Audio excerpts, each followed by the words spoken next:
নমস্কার, জয় রাধে, রাধেশ্যাম, রাধে রাধে। গীতা ভাব কথাটির মানে কি? ভাব কথাটির মানে হলো প্রীতি। তাহা পাঁচ ভাগে বিভক্ত।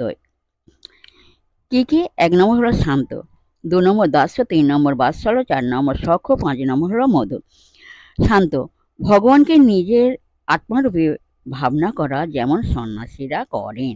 দাস্য, তুমি প্রভু, আমি দাস, যেমন হনুমানের ভাব।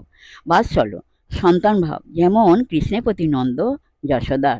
সখ্য, সখা, সখ্য মানে সখা মনে করা, যেমন কৃষ্ণের প্রতি অর্জুনের ভাব। মধুর, স্বামী ভাব, যেমন ব্রজগোপীদের কৃষ্ণের প্রতি। ইহার কোনো একটি ভাব পাকা করিয়া লইয়া উপাসনা করিলে সত্তর ভক্তি হয়, খুব তাড়াতাড়ি ভক্তি হয়। জয় রাধে, রাধেশ্যাম, রাধে রাধে। নমস্কার।